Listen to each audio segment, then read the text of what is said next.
Okay, so welcome, good morning, good evening, good afternoon, wherever you are. Thank you for joining to this interview to Natalia Chuich. She is the first swimmer to complete the Triple Crown for Russia. So it's a pleasure to have Natalia here today. And super welcome, Natalia. Thank you very much for accepting this interview at Relatos del Tamar. So, how are you? Oh, hello, everybody. Thank you for inviting me. I'm fine and really excited about this interview. Oh, that's great.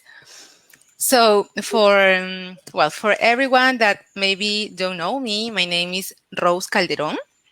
I am a Peruvian swimmer that like to interview, to know swimmers from around the world, to know stories from our love sport that is open water. So this is for my background, and let's give a few minutes for our audience, for our friends, to join us in this interview, so we can start. Okay, so let's wait for a couple of minutes and then we can start. We have very interesting questions for Natalia. She has a lot of amazing swims. Her journey is really um, something that not everyone can believe. But for us that are swimmers that love to know about these journeys are like, knowing celebrities from the open water world. So that is the intent of this interview. So let's see how it goes. So let's wait one more minute and we can start. Okay. So I'm really looking forward to questions and to meeting swimmers and people from Peru and other countries from Latin America, first of all, or probably other countries as well. Yes, here we are in Peru. We have beaches. We have a coast, and our water temperature is about 18 degrees Celsius. The lowest could be 12 to 30 degrees Celsius, and we are trying to get more people involved in this sport. So we are a growing community, and we like and we love to learn about these major journeys from swimmers from all countries, especially the ones that has these channel cruises that are amazing.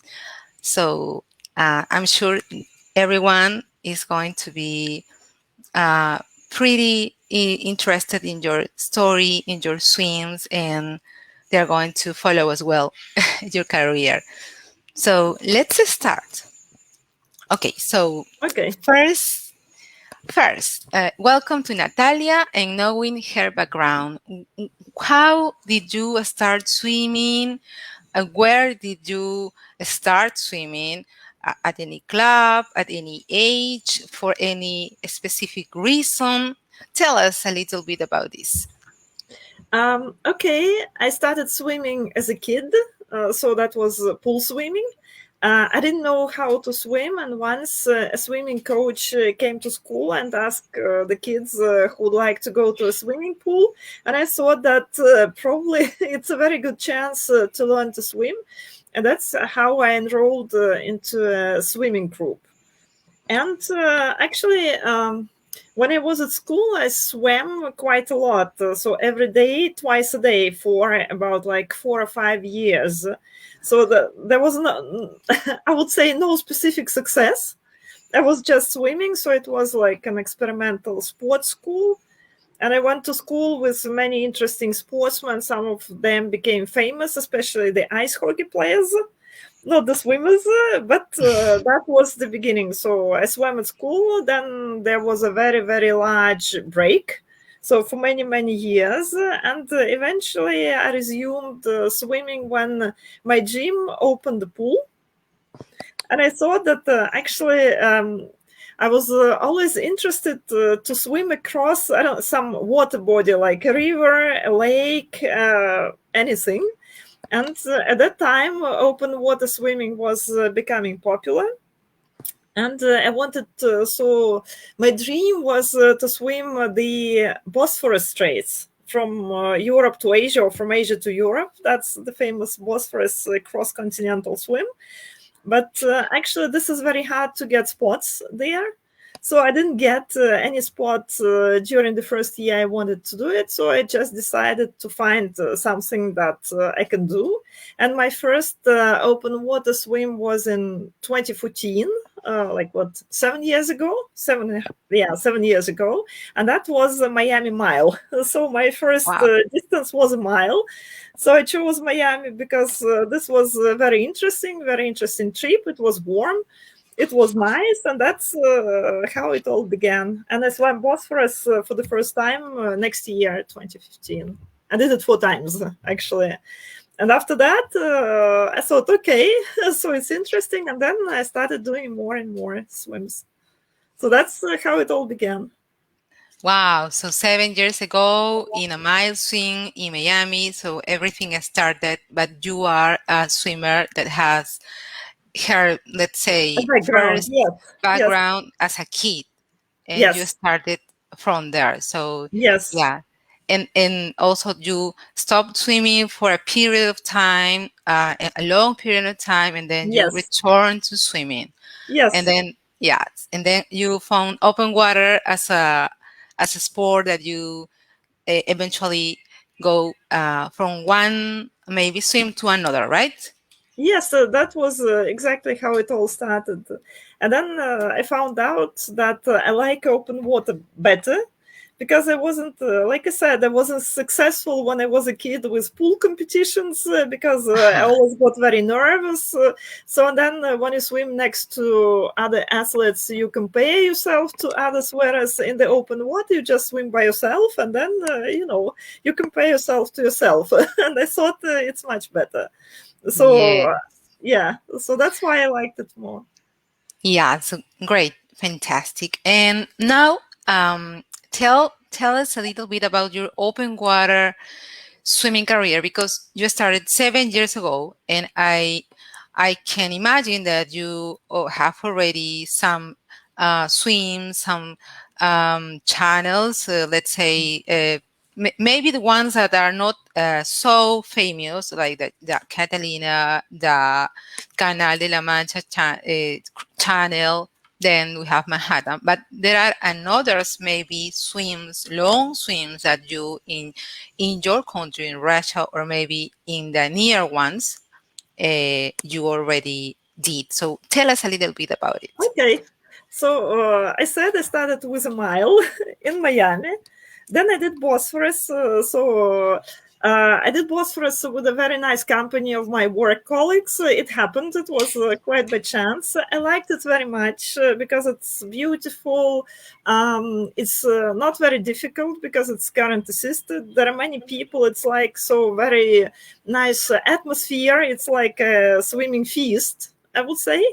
And then I somehow developed an obsession that I want to win a medal at Bosphorus, though it seemed quite silly, but eventually, so I did it first time and I won a gold in my age group since the third attempt. And the fourth was very bad. So, with open water, you never know, how you perform. Besides Bosphorus, so my next experience, I wanted to do 5K in Spain and Benidorm within the Ocean Man swim. And actually, this was quite funny as well because at that time I did Miami, I did Bosphorus, they're warm swims. And I thought, okay, so, and I like warms. So I thought I'll take something warm. And I thought this Benidorm 5K would be a warm swim. So water temperature was promised to be something like 26 degrees Celsius. But when we came to Benidorm, it was 22, and I thought it's like a nice cold water. I didn't have a wetsuit, and eventually I didn't swim. I was so scared to freeze that actually I came to the ship that took the swimmers to the island. So it's a swim from the island to mainland, basically like Catalina, but just 5K. And I thought, no, so I will get cold. I won't do it. And I didn't do it. So that was 2016.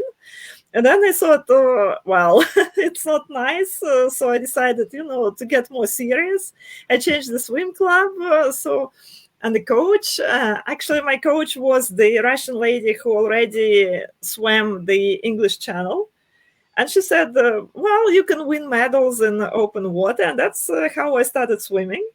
And that was 2017 when I won both for a swim. And then eventually I started adding up more swims. And probably the turning point in the career when I looked into different swims, because the previous ones, they were all mass swims, so to say, with many people starting. So the first interesting one was Morocco swim track. We swim in Morocco, in the desert, in the Atlantic Ocean. It's 4-day swim. So it was 6.5, 8.5, 10K, and then 5K. So 4 days swim every day.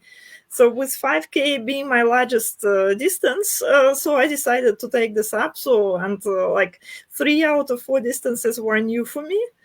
I thought that, I will try and then we'll see, because the area is very nice. So I tried, I managed.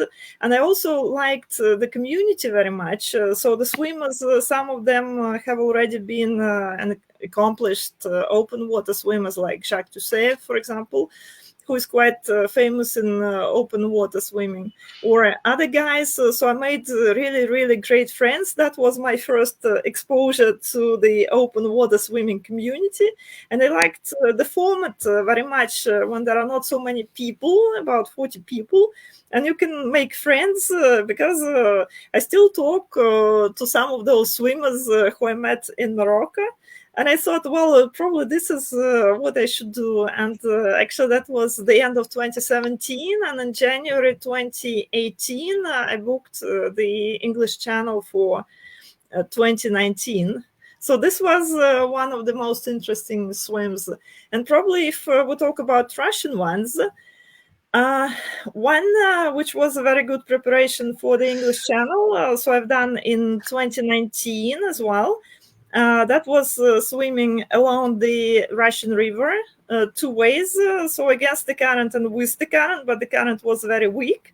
And 2019 was a very cold summer in Russia.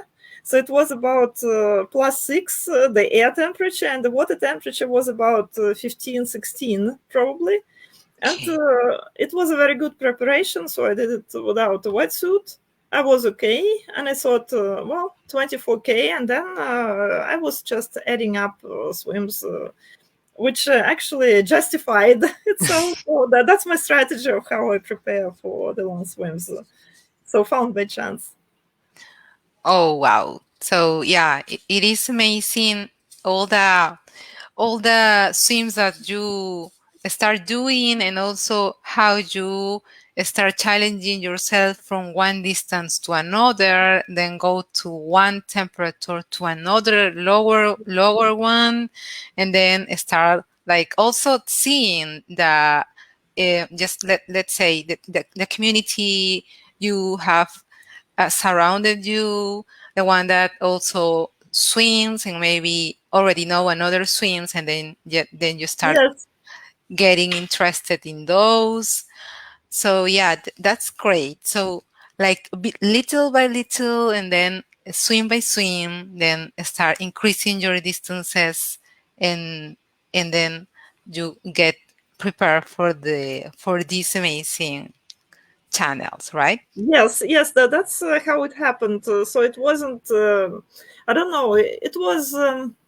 comfortable, I would say. So the strategy was decrease the temperature little by little, add time in the water little by little. And I also had very good help with swimming camps. So I did 4 camps all in all, 2 with the King Swimmers, Kevin Murphy and Cassie Batts, and 2 with Warren Reach camp with Tracy Clark and Roger Finch. So I find this very helpful. Great. So swim camps as well helps. Absolutely, because you do nothing but swim. And I think that the hardest challenge for me is to combine swimming and work, because Yeah. after work you are tired and you are sorry for yourself and probably you miss the pool. So I don't force myself into swimming.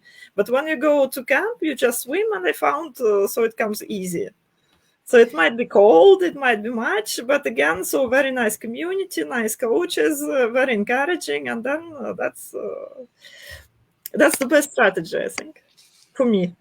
Yeah, that's a good tip, because sometimes, yeah, you it is something that we usually heard from people, right? So maybe people that also have swimming skills that don't swim actually nothing right now, and then say work, it's impossible, I don't have time. But maybe by getting this type of clubs or swimming camps, they can get again, let's say, involved, and then find the time. Yeah, that's, yeah, you have no other opportunity. Nothing gets in the way.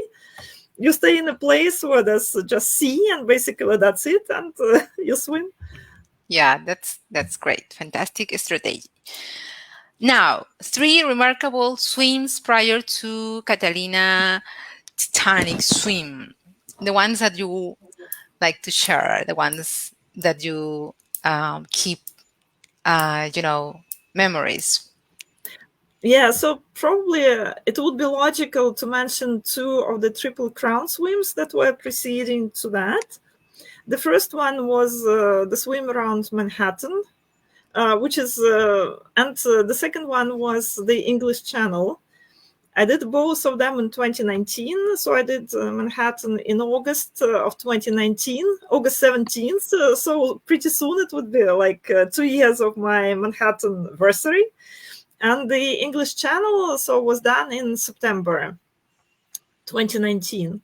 So I got the slot to swim Manhattan quite by chance. Somebody canceled, and then Rondi Davis offered me a slot because I didn't hope to get a slot. When I applied, I didn't, because at that time I did not have convincing marathon swims on my CV. So I applied in November 2019, and I started doing all my big swims since the beginning of 20. I applied in November 2018, so I didn't have normal marathon swims on my CV, and I started doing all that since 2019. So it was a really, really huge piece of luck to get the slot to swim around Manhattan. So that was very enjoyable swim. It's spectacular. So you see all the sights. So fortunately, I'm a bilateral breather, so I can breathe left and right. So it means that I can see both sides of the rivers, and, with all the landmarks of Manhattan. So it was beautiful. It was a good day. The water was beautiful. So I had very good company of my kayaker. It was a Russian girl, Dasha, and I knew her before because we did a pretty difficult swim on the Hudson River 2 months before that in June, and that was very, very difficult. But we both enjoyed Manhattan.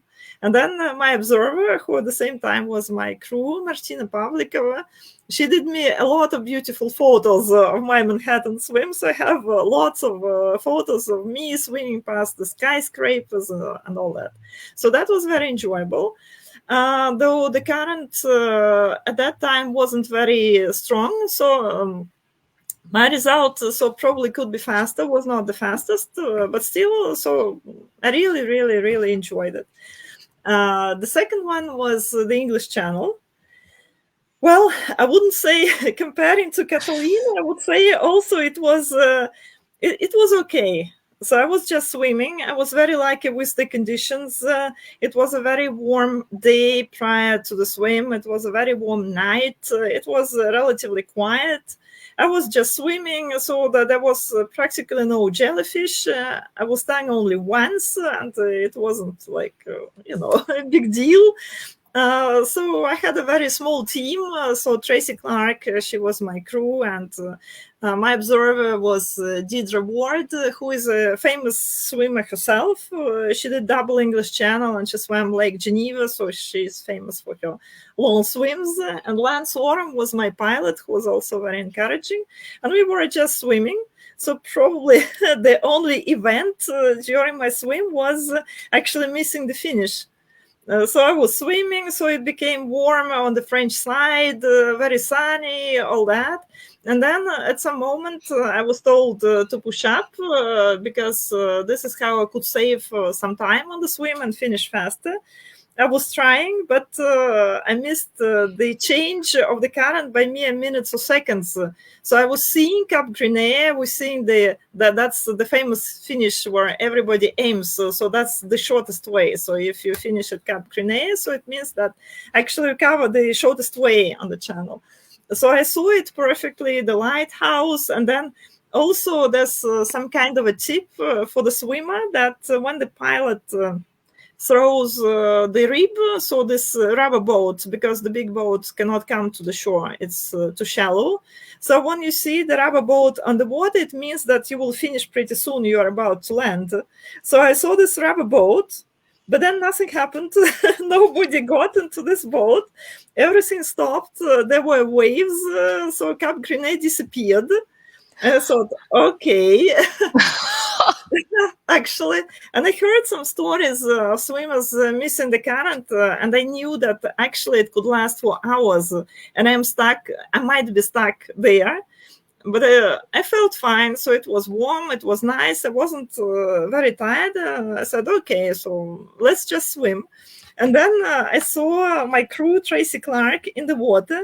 And I also didn't know what it means. So it might mean something very good happening, that she's swimming me to France, or there's something really bad and she just jumped into the water to support me. So I didn't know that I was finishing till, the very moment of finish, when I saw the rubber boat again, Lance, the pilot, in the boat, that we actually approached the shore. But actually, this was funny. So I swam for about extra 45 minutes after Cap Grenée, so it wasn't too bad.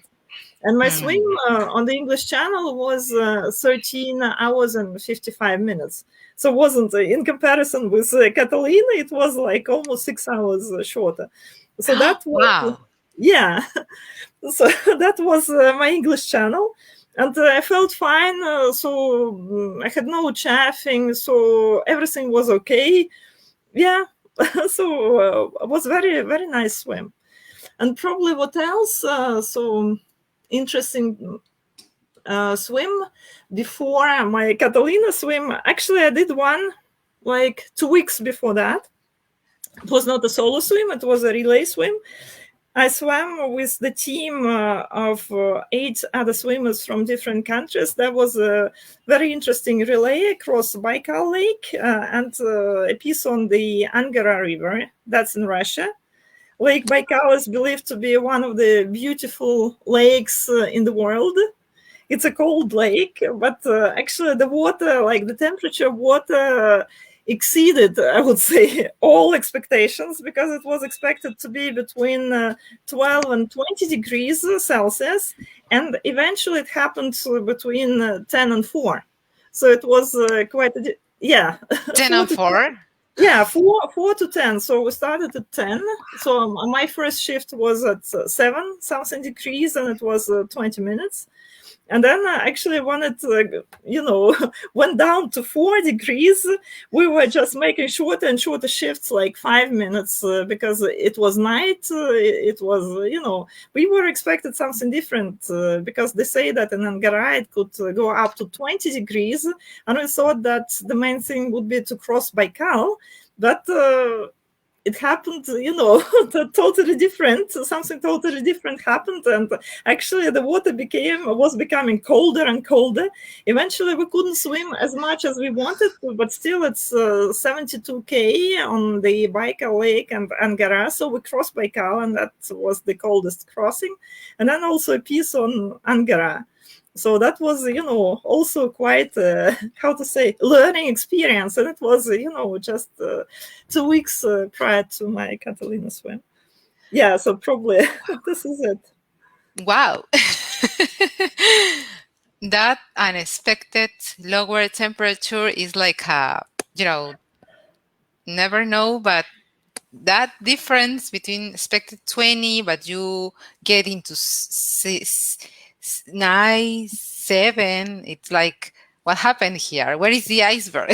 Oh, Normally, when I went to swim and I feel like a temperature that is really cool, about the normal that I want expected, then I say, where is the space? yeah. That boat has an iceberg, and it is cooling the water more than one it's expected. So just something like that. But yeah, it open water, things can happen. Yeah, you And never know what can happen. yes, that is true. Okay. That is a very good background. That 3 remarkable swims prior to Catalina. Definitely, we can talk more from each of them, but let's this time focus on Catalina. So, Okay. so okay, how Natalia did get prepared for Catalina Channel swim? Any special diet? Any quantity of kilometers per week? Any physical preparation, mental preparation? Anything that helps you or that you consider in order to get ready for this Catalina Channel swim? I tried to do the same. I did in 2019 for the English channel. So 2020 actually was the year of COVID, and actually Catalina was scheduled for 2020, but was cancelled. Nobody swam Catalina in 2020. So it was the same. I tried to do as many big swims as possible. Actually, I even started my open water year exactly the same way as I did 2019 with Scar Swim in Arizona. It's 4 swims every day, 60K in 4 days. And actually, again, with Scar, it was like the coldest Scar in history, and the water temperature was cold, unexpectedly cold. But I managed to complete all the swims, and it means that when you do, it was beginning of May. Actually, by the beginning of May, I had 60K in 4 days, which was already a pretty good start. And then when I have something like that, I just schedule big swims or other educational swims, probably a colder swim, a bigger swim, and then I just add up kilometers and hours in the water. And during the week, because I work, I just do whatever I can in between, just not to lose the sense of water. So it's even hard to say how many kilometers per week I did. So I did 2 sessions with a coach, one in a 50-meter pool and another one in an endless pool. Because so my main focus would be keeping efficient technique, efficient and harmless, because there are lots of movements and strokes when you swim across the Catalina channel, for example, or the English channel, and if you do them wrong, it means that actually there's a chance of hurting yourself. So that's what I was trying to do, just to develop a technique that would make me feel comfortable like it was in the English channel. So that's the same coach actually that prepared me for Catalina. So he's very good at that. So he's like a technical perfectionist, so to say, though he's actually a pool coach and a sprinter. So, something totally opposite to a marathon swimmer in the open water. But still, he understands what I need, and he's very good at it. So I had at least 2 sessions with the coach, because if I miss everything else, like I feel sorry for myself or I have no time, I would at least have 2 sessions with the coach during the week, and then 10 long swims at the weekend. And I also have a fitness coach. And so we practiced also twice a week in the gym.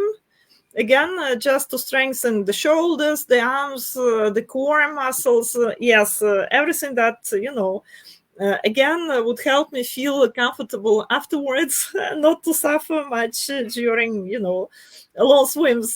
So this totally justified, again, at the English Channel or Manhattan, these long swims. But Catalina was a total surprise, because whatever could happen unexpectedly during the swim, so it all happened, I assume. So, but I believe it would be much worse if I didn't do this preparation. Concerning the diet, no, I don't have any special diet. So I just, eat what I normally eat. Well, I just have nutrition during my swim, but prior to that, no, I don't do anything, extravagant. Okay. Okay. All right. So efficient technique. Yes. So trying to reduce the probability to get injured or to get harmed from the long distance that you may swim, especially when the conditions of the crossing of the swim it's difficult. It can become difficult. It can become like big waves, current, strong current that you may need to fight against. That's I think that's a good strategy. And also, well, trying to have at least, let's say, be realistic, right? So we would like to have plenty of time to swim, to get prepared, but normally we as humans have to Yeah. work. We need to do our other responsibilities, and then at least get priority of the minimum number of train sessions that we should need to complete, and the long swims on the weekends. Okay, that's great. And no magic diet or something. No, there's Because some no alcohol before swims and, during the prep days, but that's probably, the oh, well, normal. that's normal. Yeah. Yeah, that's great. And also these strange exercises at the gym to get like also get endurance. The parts of the it's going to support the majority of effort, right? The quantity Yes. of repetition, the movements. Okay, that's great. Perfect. Okay, so now let's go to our next question. That is the 19 hours and 40 minutes were ever in any plan for Natalia. Could you No. ever imagine No. that you will be swimming that amount of time? Because it's a huge amount of time. Yes. So Tell no, us. I haven't imagined that, because I had a reference point, the English Channel, and Catalina is a bit short, yeah, smaller, so 1K or 1 mile shorter. It's a bit warmer, or just much warmer, I don't know, but it's believed to be warmer. It's more predictable normally, because if you are scheduled to swim, you normally swim. You don't wait for like 6 days for your tide or whatever, like at the English Channel. Yes. So I believe that actually in 2019, I probably was in better shape. So I thought, okay, it was about 14 hours. So here it might be so maximum 15. I still hoped for it to be about 12 or 12 hours something. So my conservative estimation would be 15. I did have food though for 20 hours, but it's just, to feel comfortable. I thought, okay, more is better than less.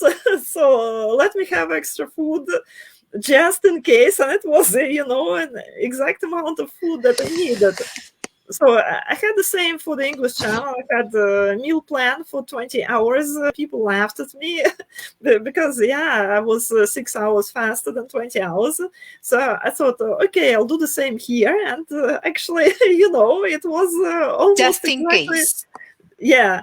And actually, for example, at the English channel, you just swim with the boat. And I didn't know. I had no lunch. I wasn't asking because they say it's not a good strategy to ask how much is left, where we are. So you get some signs. So you can assume approximately how much time has passed, but I didn't know exactly. Here, I could measure my time in the kayaker shifts. So I had two kayakers, and they were changing like after 3 or 4 hours. So it means that I knew approximately how much time I'm in the water. And I also, could do some estimations during the shifts because my chief crew, Dan Simonelli, he said that so he will kayak for me, he will begin with me, and he will finish with me. And so his one of his shifts ended after the hour 11, so after the 11th hour. And I thought that actually, well, it won't be 12 hours because otherwise he would either change earlier or stay longer because it was like 11 hours and he's leaving. So it means that it won't be 12 hours. And then another kayaker, the lady, Michelle, she stayed with me for other 4 hours, 15. So that was my conservative estimation. And then there was a shift again, and it was not Dan, it was another guy. So I fortunately had a very big team, so which probably, helped them to make decision to stay with me because otherwise I think everybody, would be tired. So it's, it was a very tiring swim for everyone, I guess. For the Mhm. boat, because actually they had no rest between me and other swimmers. We came, back to the docks, and they immediately took another swimmer. Connie, my crew, she's from San Francisco. She missed her flight. She was Wow. changing flights, while she was on the boat, but there's no escape from the boat. So she had to stay there. So she changed the flight twice. She missed the last flight, so she had to spend the night, another night in LA. So it was, so fortunately I had two Wow. observers and the crew was quite big. And so that's when after 15 hours I saw that it's not Dan but Ryland. He was the son of my other crew, Steve. And I know he's a good kayaker because I met Steve and Ryland during my scar preceding this, the coldest scar. So Steve was swimming, Ryland was kayaking. But when I saw him, I thought, okay, so this is going to be longer than 15 hours for sure. But then we were already seeing the shore, and I dared to ask. I said, how much is left? And he Mhm. said, well, it's about 4 miles. And it was quite shocking because I said, well, it can't be 4 miles. 4 miles is 6K. I'm already in the water for 15 hours. And there are 6K.4 more. So it means that actually I'm making progress in a very slow way. And then, so after 3 feeds, like another half an hour later, he said, okay, we're just under 3 miles. So it means that during an hour and a half, I made a mile. So it's like during an hour, I made 1K. And I thought, wow, what is happening? So it can't What be. is happening? Yeah, so why is it? Because I thought, okay, so my shoulder hurts. That was the only swim when I felt pain. Actually, during my, Yeah. all my swims, I thought, okay, so probably my shape is not as good as it was in 2019, but it cannot be that bad. So I cannot be that Mhm. slow. And I was really wondering what is happening. But then I said, well, okay, nothing doing. So I didn't even know what it is, whether it's current, wind, why is it so? I said, well, okay, from feed to feed, from painkiller to painkiller. So I'll stay because I already made a decision to stay at some point. So then, yeah, we were just going on. So like that. But and when I was Wow. told that it was almost 20 hours, I said, what? Why? Yes. What happened? Yes. Yes. Yes. Why is Amazing. that? Yes. Wow. Well, um this is how we can describe an unexpected time, but as well an unexpected result in how you perform. Because since your early decisions to bring into the ship the amount of food, water, everything you need for the longest, let's say in a hypothetical situation that it can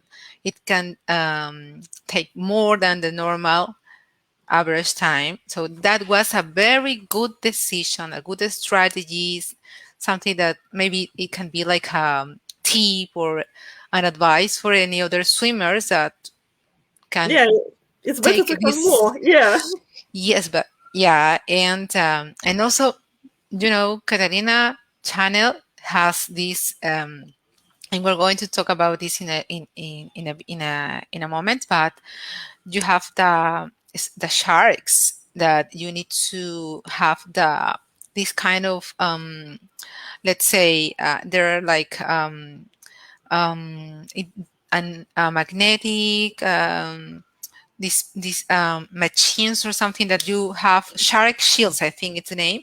yeah. And also that works with battery. And also, you need to get prepared for even that more time to get that special equipment keep working. So it is a very hard decision.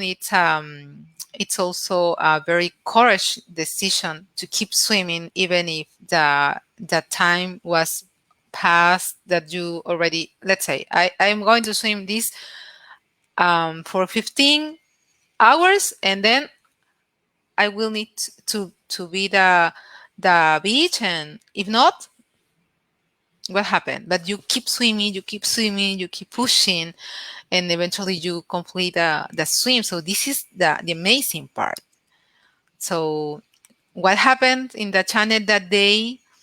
Currents, winds, we really maybe don't know per se, but the reality is that there was any force, something that prevents you to get faster as you usually do, or in your other swims.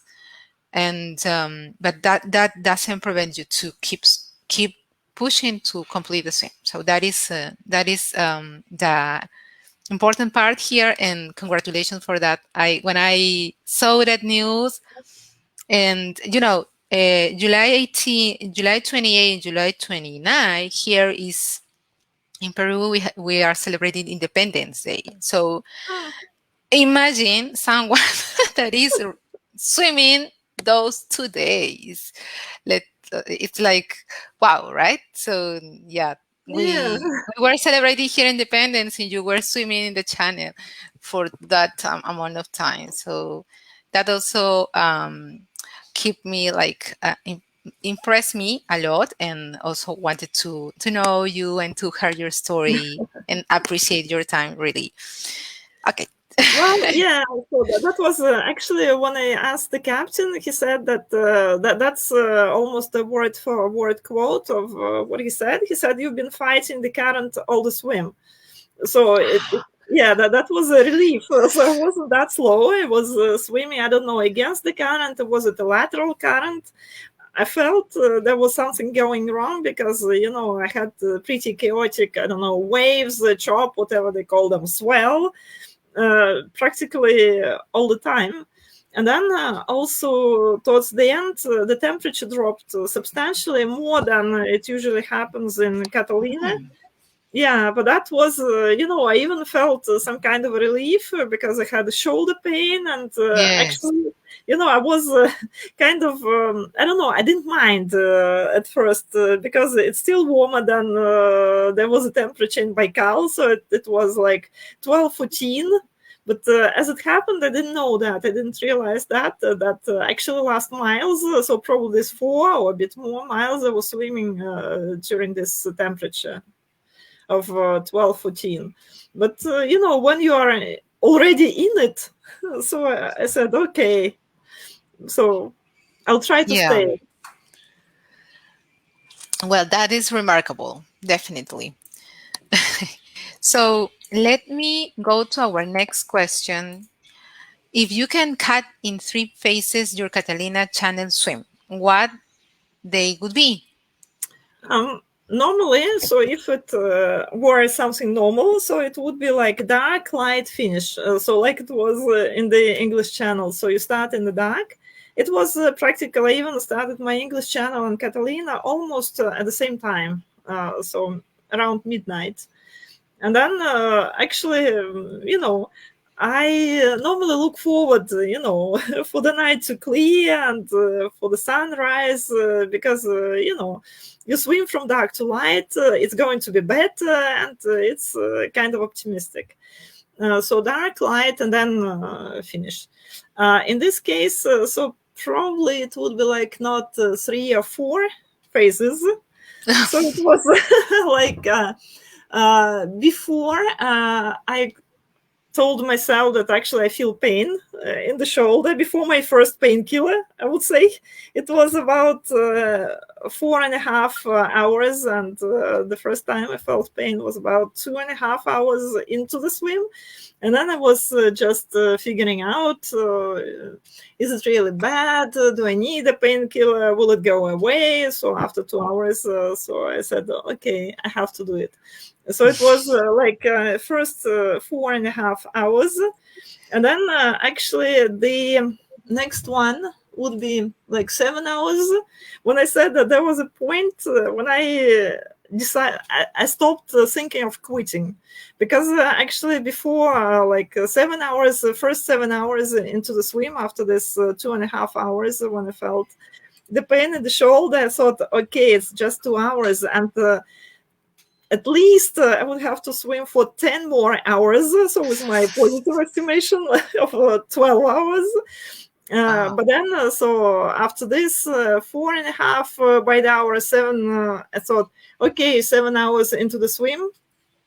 It's okay to quit now, probably, because actually it's already quite a lot. I showed that, I'm not quitting during the first 2 hours. Uh, I didn't want to, because actually this is a triple crown swim and the last swim of the triple crown, and I did want to be the first Russian triple crown, and I didn't hear many stories of people quitting Catalina swim, so I still wanted to stay.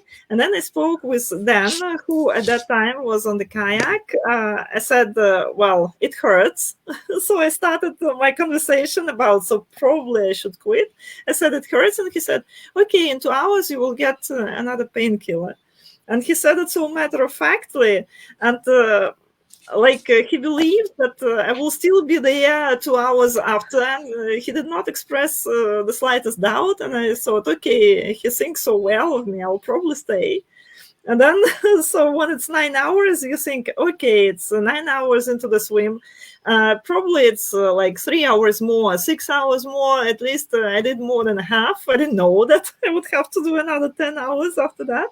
But I already, so I stopped thinking of that and, of quitting. And then, yeah, that was the second phase. And then actually, so I'll probably finish would be, the third one. Yeah. So before, so first signs of pain, before the first painkiller, the decision to stay, yeah, phase 3, and then just everything else towards the finish. So that's how it's structured. Wow. That's amazing.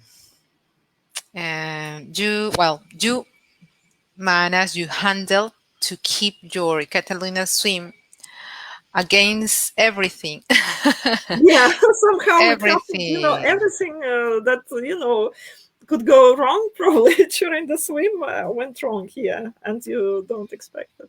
Yes, but you keep, even if you start feeling not good, not so good at the beginning, but you keep pushing, and then even if the long hours keep be like, getting no it's not only, it's going to be 5 hours more, but more than that, and you still have the spirit to keep pushing, even if the conditions were changing and were seeing like it's not going to be easy. It's not going to be um, faster as I expected. But the remarkable here again is that you, against everything, you continue your swim. So this is amazing, and it is inspirational as well. So uh, Well, I don't know what probably helped. Also, when I was starting the swim, it was like a beautiful night. So Catalina Island, so the in general the way from Los Angeles Harbor to Catalina is beautiful. You see the light. There was a very nice moon, and my observer Patricio, he said it's a very nice moon. So it's going to be low tide. The sea is going to be quiet. And when I had all those waves, I thought. I didn't have an experience swimming with, high chop. And I thought, probably it's not high. So if they say it's low, maybe I'm just dramatizing to myself because I didn't know how to treat that. So I felt that actually there's something wrong under the surface, but I didn't know that actually it was, the current that prevented me, and the wind and the chop. So all that. yeah, current, windy and chopped. Okay, right. Okay, so well, let's keep moving. Try to complete what we have in the agenda. Well, it is well. We need. Usually we get out of time, but let's try to keep the Mhm. much as we can. What about the marine life in Catalina Channel swim? Did you get any company at all? Yeah. Any time, any kind? Yeah. Yes, I had dolphins, beautiful dolphins. I was even stopped so that I could see the dolphins. Actually, it was very hard to see for me because of the waves. So I didn't see the dolphins because of the waves. But I have a very beautiful video of the dolphins. And dolphins were mentioned, in the post from Catalina Channel Swimming Federation about my swim, that I completed my swim, and that I was accompanied by a beautiful pod of dolphins.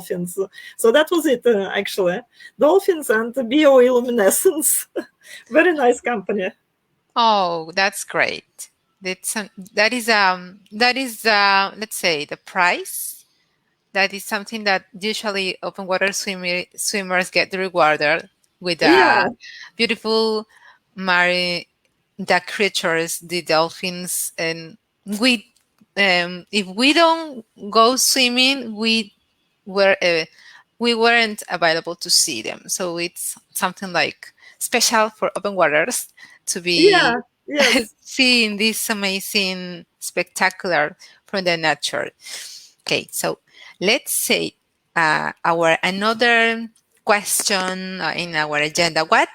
Well, you mentioned many, but what could be the crucial moment in your Catalina channel swim? Yeah, I already mentioned that was the moment when I decided to stay. When Dan told me that in 2 hours he will give me more pills, believing that I will be there for 2 more hours. I thought, okay, so I'm staying for 2 more hours, and I quitted. The thoughts of quitting. Actually, I think that was, like a turning point. Yeah, yeah, right. Okay, that's well, amazing. Um, Tell us, please, about your team who worked with you toward this amazing goal. So I mentioned before that I have two coaches. So my pool coach, Maxim. So I've been with him. Soon there will be 3 years of my coach anniversary. Yeah, so he's very good. I said technical perfectionist. Yeah, he was a part of the Russian national team, but he's a sprinter. Still, he prepared me, for the swim. My fitness coach, Diana. So she's the coach from my gym. So she's very nice. She prepared me so that for the endurance and strength. Core muscles, not only arms, but the whole body.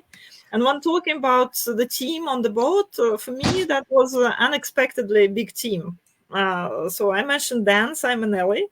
So very fortunately, I met him in December. I did my last swim of 2020 with Dan. That was around Coronado in California, 18K. So he was my crew and kayak, and immediately asked him because so San Diego is pretty close to Los Angeles. Asked him if he could crew for me during my Catalina swim, and he said yes. And actually, the rest team was collected by Dan. So he brought another kayaker, Michelle, who he knew, and actually two of my crew members, Connie, who was swimming with him, probably again the same swim around Coronado. Steve Sutton and his sons. So I met Steve and one of his sons, Ryland, during my swim in Arizona, Scar. And Dan also invited Steve, and he brought two sons so that the sons could see how observers work and learn the skills of observers.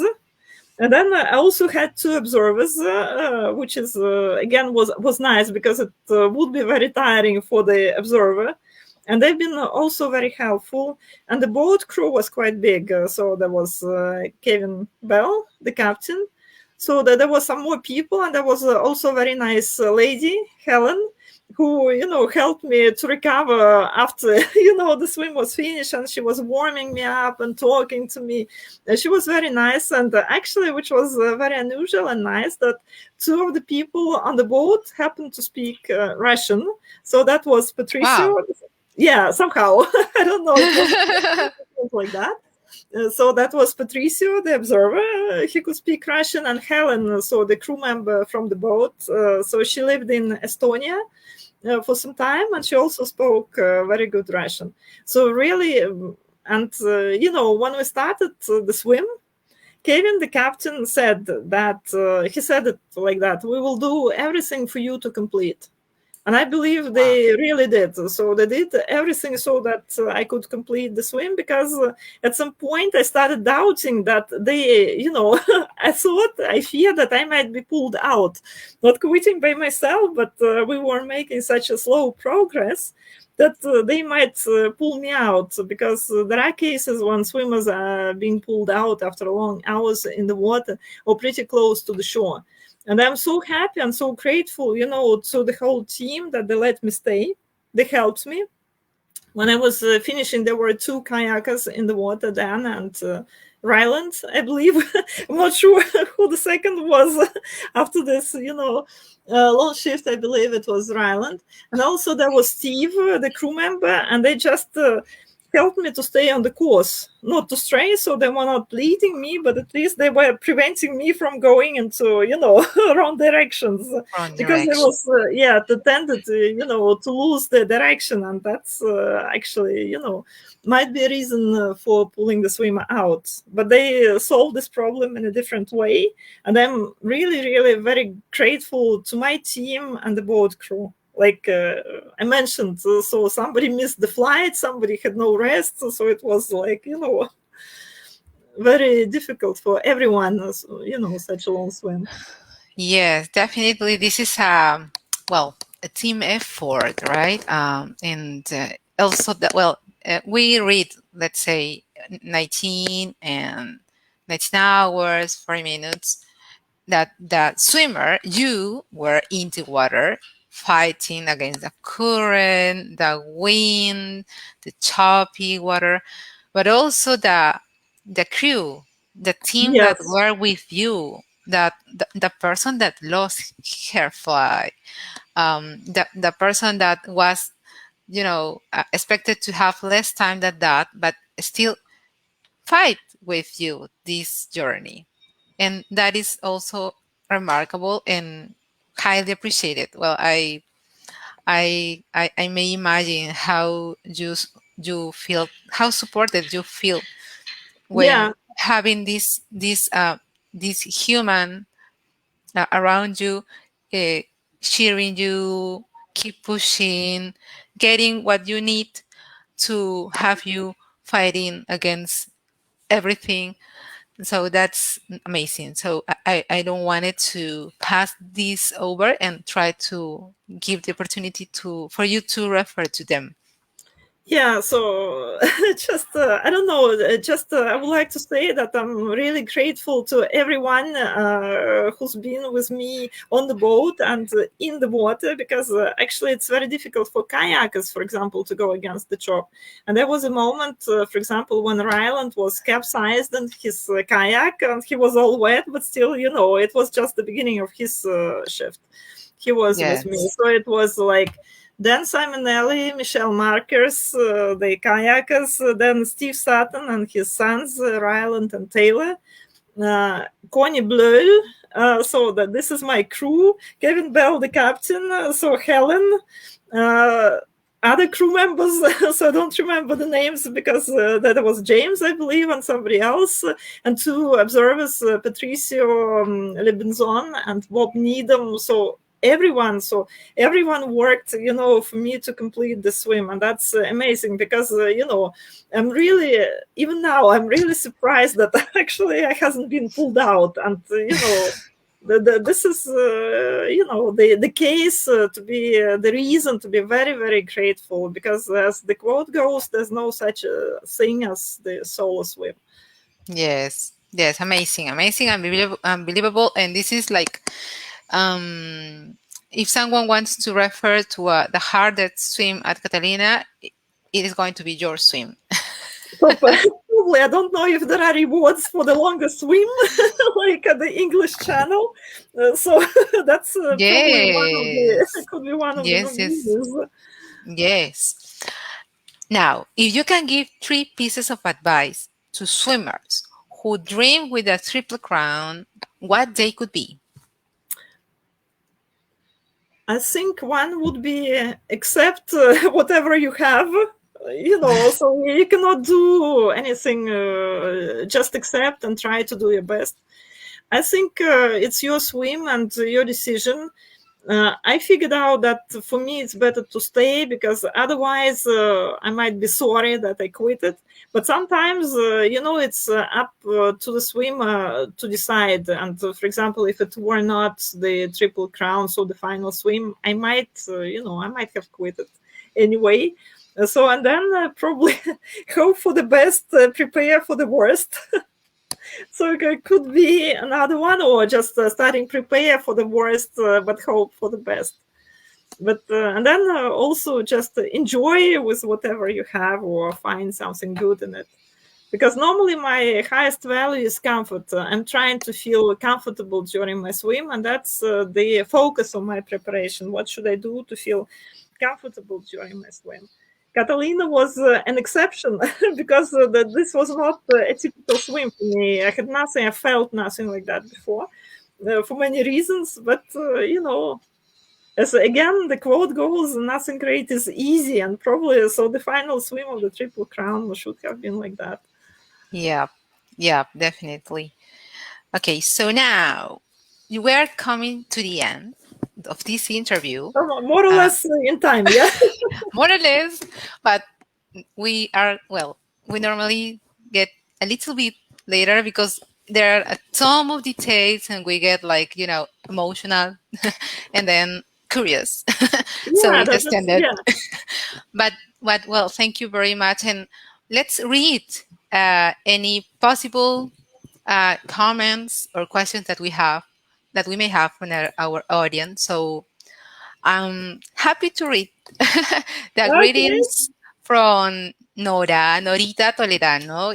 She's Ah, she's an amazing swimmer, coach, a friend, a dear friend. We love her so much. So let's read regards and hands for for Natalia and Rose from Dover. Thank you, the thank channel you more. swimmers. Yes. The channel swimmers capital. Wow, yeah. Yeah. And another one. This is part Spanish, part English. So, mi Yeah. enorme admiración para Natalia Chuich. We meet each other in Dover just after her English channel crossing. Okay, so yeah, let's send kisses and a Yeah. huge Yeah. to Nora because she's a wonderful swimmer, wonderful coach, and a lovely person. So appreciate Yes, your she's very, greetings. very positive. So yeah, I always love meeting Nora. So it's Yeah, thank so you very much. thank you so much. And now let's go almost to the end. We're going to go. We're going to after to the end. I prepare a summary of your swims. Well, the three playground swims basically. So let's see them.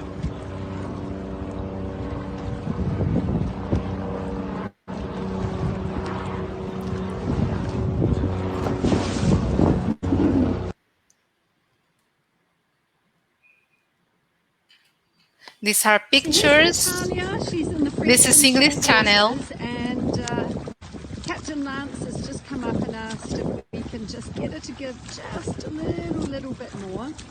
She's giving a nice little push from behind. See those little waves? Just giving her just a nice little push. Any help is gratefully received at this point. So she's just doing amazing. So she's jumped up from 60 to 68. And here's Cap Grenade, obviously ultimate. Yeah, that's Cap Grenade that I missed eventually. That was the At this moment. stage, it looks like she's just going to go around the cap. Amazing. And well, Great a moments. glass of ring would be nice at this point Yeah. of time. A glass of champagne, maybe. So we have sea leopard behind us over there. Stuart Gleason on sea leopard, and Suva behind us here as well. Viking Princess behind them, and looks like Optimus are very close to landing. So doing super well, Natalia. Keep up the great work. No complaints. She's just Yeah, beautiful swimming. absolutely on track. Yeah. And actually, I was swimming on the same tide as Sarah Thomas. She was doing her third lap, so of this Some her fantastic pictures. floor. Yeah. Yeah. And And now Catalina channel. yeah, now this. So that's the final part, 2 kayaks in the water. Wow. No, it's change, I guess, change of shift. No, not so 2 kayaks, but not accompanying me to the finish. It's change of shift. Yeah, this is the Catalina channel. Yes. That was 15th hour. Wow.